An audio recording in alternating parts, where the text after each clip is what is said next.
यह कहानी उस औरत की है जिसे उसकी खूबसूरती ने बना दिया था पूरे नगर की वेश्या।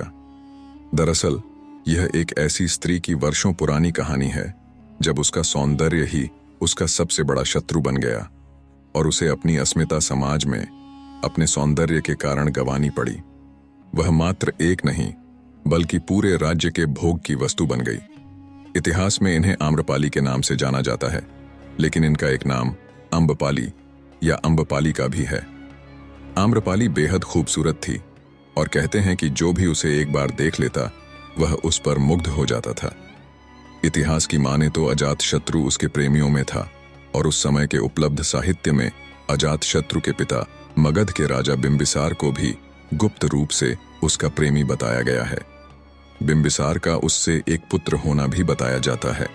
आम्रपाली ने सालों तक वैशाली के धनवान लोगों का मनोरंजन किया, लेकिन जब वह तथागत बुद्ध के संपर्क में आई तो सब कुछ छोड़कर बौद्ध भिक्षुणी बन गई। आम्रपाली को लेकर भारतीय भाषाओं में बहुत से काव्य, नाटक और उपन्यास लिखे गए हैं। उस युग में राजनर्तकी का पद बड़ा गौरवपूर्ण और सम्मानित माना जाता था। साधारण लोग तो उस तक पहुंच भी नहीं सकते थे और समाज के उच्च वर्ग के लोग भी उसकी कृपा के लिए लालायित रहते थे। यह कहानी है भारतीय इतिहास की सबसे खूबसूरत महिला के नाम से विख्यात आम्रपाली की, जिसे अपनी खूबसूरती की कीमत वेश्या बनकर चुकानी पड़ी। वह किसी की पत्नी तो नहीं बन सकी, लेकिन संपूर्ण नगर की नगरवधू जरूर बन गई। आम्रपाली ने अपने लिए यह जीवन स्वयं नहीं चुना था, बल्कि वैशाली में शांति बनाए रखने और गणराज्य की अखंडता बरकरार रखने के लिए उसे वेश्या घोषित कर नगर को सौंप दिया गया। आम्रपाली के जैविक माता पिता का तो पता नहीं, लेकिन जिन लोगों ने उसका पालन किया उन्हें वह एक आम के पेड़ के नीचे मिली थी, जिसकी वजह से उसका नाम आम्रपाली रखा गया। वह बहुत खूबसूरत थी। जो भी उसे देखता था वह अपनी नजरें उस पर से हटा नहीं पाता था, लेकिन उसकी यही खूबसूरती, यही आकर्षण उसके लिए श्राप बन गया।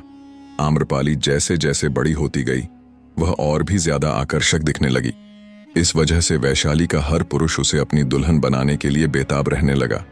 लोगों में आम्रपाली की दीवानगी इस हद तक थी कि वे उसे पाने के लिए किसी भी हद तक जा सकते थे। यही सबसे बड़ी समस्या थी। आम्रपाली के माता पिता जानते थे कि आम्रपाली को जिस किसी को भी सौंपा गया तो बाकी के लोग उनके दुश्मन बन जाएंगे और वैशाली में खून की नदियां बह जाएंगी। इसलिए वह किसी भी नतीजे पर नहीं पहुंच पा रहे थे। इस समस्या का हल खोजने के लिए एक दिन वैशाली में सभा का आयोजन हुआ।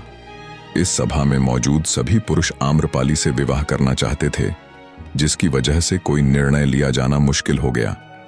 समस्या का समाधान करने के लिए अलग अलग विचार प्रस्तुत किए गए, लेकिन कोई इस समस्या को सुलझा नहीं पाया।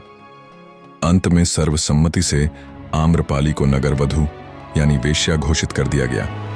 ऐसा इसीलिए किया गया क्योंकि सभी लोग वैशाली के गणतंत्र को बचाकर रखना चाहते थे। अगर आम्रपाली को किसी एक को सौंप दिया जाता तो इससे एकता खंडित हो सकती थी। नगरवधू बनने के बाद हर कोई उसे पाने के लिए स्वतंत्र था। इस तरह गणतंत्र के एक निर्णय ने उसे वेश्या बनाकर छोड़ दिया। लेकिन आम्रपाली की कहानी यही समाप्त नहीं होती है।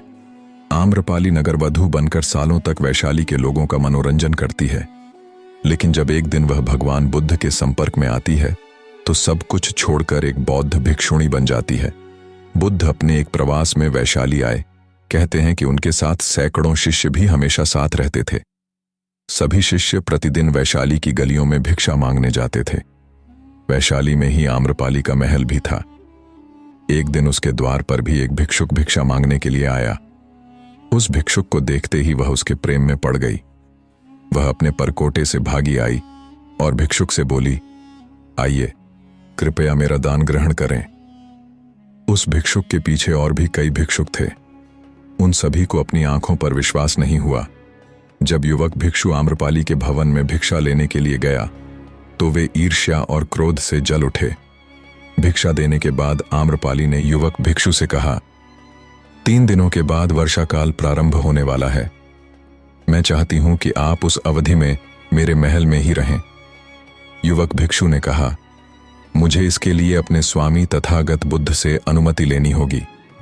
यदि वे अनुमति देंगे तो मैं यहां रुक जाऊंगा। युवक भिक्षु के बुद्ध के पास पहुंचने से पहले ही कई भिक्षु वहां पहुंच गए और उन्होंने इस वृत्तांत को बढ़ा चढ़ाकर सुनाया। वे बोले, वह स्त्री वैश्या है और एक भिक्षु वहां पूरे 4 महीनों तक कैसे रह सकता है? बुद्ध ने कहा, शांत रहो, उसे आने दो। अभी उसने रुकने का निश्चय नहीं किया है। वह वहां तभी रुकेगा जब मैं उसे अनुमति दूंगा। युवक भिक्षु आया और उसने बुद्ध को सारी बात बताई। बुद्ध ने उसकी आंखों में देखा और कहा, तुम वहां रह सकते हो। 3 दिनों के बाद युवक भिक्षु आम्रपाली के महल में रहने के लिए चला गया। नगर में इस बात की चर्चा चलने लगी कि एक युवक भिक्षु आम्रपाली के महल में 4 महीनों तक रहेगा। बुद्ध ने कहा, तुम सब अपनी दिनचर्या का पालन करो। मुझे अपने शिष्य पर विश्वास है। मैंने उसकी आंखों में देखा है कि उसके मन में अब कोई इच्छाएं नहीं हैं। मुझे उसके ध्यान और संयम पर विश्वास है। तुम सभी इतने व्यग्र और चिंतित क्यों हो रहे हो? यदि उसका धर्म अटल है तो आम्रपाली भी उससे प्रभावित हुए बिना नहीं रहेगी, और यदि उसका धर्म निर्बल है तो वह आम्रपाली के सामने समर्पण कर देगा। 4 महीनों के बाद युवक भिक्षु विहार लौट आया और उसके पीछे पीछे आम्रपाली भी बुद्ध के पास आई। आम्रपाली ने बुद्ध से भिक्षुणी संघ में प्रवेश देने की आज्ञा मांगी। उसने कहा, मैंने आपके भिक्षु को अपनी ओर खींचने के हर संभव प्रयास किए, पर मैं हार गई। उसके आचरण ने मुझे यह मानने पर विवश कर दिया कि आपके चरणों में ही सत्य और मुक्ति का मार्ग है। मैं अपनी समस्त संपदा भिक्षु संघ के लिए दान में देती हूँ। आम्रपाली के महल और उपवन को चातुर्मास में सभी भिक्षुओं के रहने के लिए उपयोग में लिया जाने लगा। आगे चलकर वह बुद्ध के संघ में सबसे प्रतिष्ठित भिक्षुणियों में से एक बनी। आम्रपाली की कहानी दर्शाती है कि भले ही वह एक नगर वधू थी, परंतु उसने अंततः आध्यात्मिक शांति और मुक्ति का मार्ग अपनाया।